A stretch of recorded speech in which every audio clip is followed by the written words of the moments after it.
Saya ada benda nak cakap. You suka suami I kan? Salah ke? Hari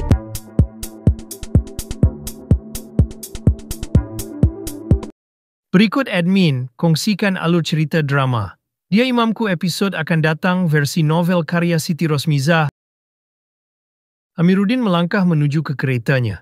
Namun langkahnya terhenti apabila Humairah menarik tangannya dan menunjuk ke arah luar bangunan. Pada awalnya, Amiruddin tidak memahami maksud istrinya kerana setahunya tiada restoran eksklusif di luar sana. Namun Humairah memberi isyarat ke arah sebuah warung kecil, warung Abang Mat. Amiruddin terkejut dengan pilihan istrinya. Dia menegaskan bahawa mereka boleh makan di restoran yang lebih selesa, namun Humairah tetap berkeras mahu makan di warung tersebut.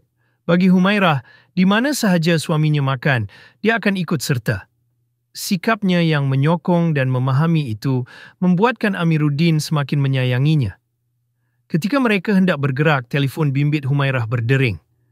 Amiruddin menyedari panggilan itu daripada ibu mertuanya, tetapi Humairah enggan menjawabnya serta-merta.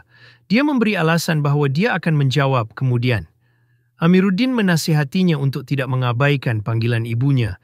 Namun Humairah mengalihkan perhatian dengan meminta suaminya pergi dahulu dan memesan makanan di warung.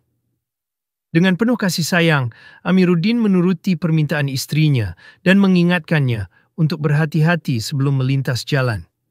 Setibanya di warung, Amiruddin memesan makanan dan sambil menunggu, matanya tetap memerhatikan istrinya dari jauh.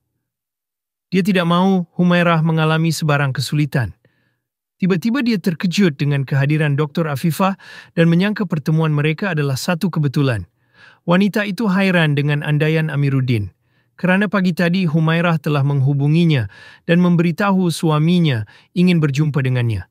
Amiruddin terkejut mendengar perkara itu kerana dia tidak pernah meminta istrinya untuk mengatur pertemuan tersebut.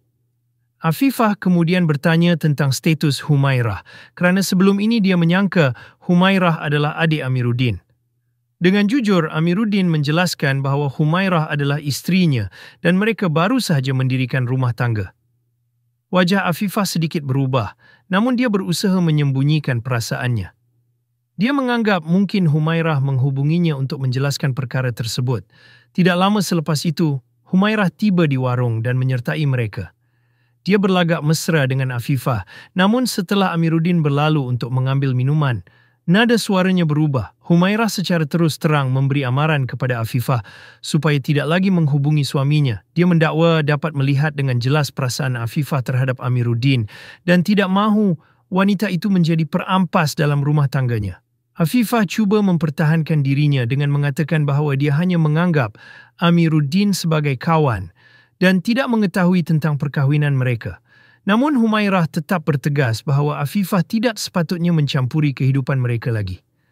Afifah yang terasa hati dengan kata-kata itu akhirnya memilih untuk beredar. Tidak lama kemudian Amiruddin kembali dengan minuman dan kehairanan melihat Afifah sudah tiada. Humairah dengan bersahaja memberitahu bahawa wanita itu pergi kerana ada urusan. Namun sikapnya mula berubah apabila dia mempersoalkan bagaimana suaminya mengetahui minuman kegemaran Afifah. Amiruddin cuba menenangkan keadaan dengan mengatakan bahawa dia hanya meneka, tetapi dia tidak akan sesekali melupakan minuman kegemaran istrinya. Walaupun Amiruddin cuba meyakinkan Humairah bahawa dia hanya menyayangi istrinya, Humairah tetap menunjukkan rasa cemburunya. Amiruddin tersenyum dengan sikap istrinya itu kerana baginya cemburu adalah tanda cinta. Dia berusaha menenangkan Humairah dengan kata-kata manis dan kasih sayang yang tidak berbelah bahagi. Akhirnya mereka menikmati makanan dengan penuh mesra, mengukuhkan lagi kasih sayang antara mereka.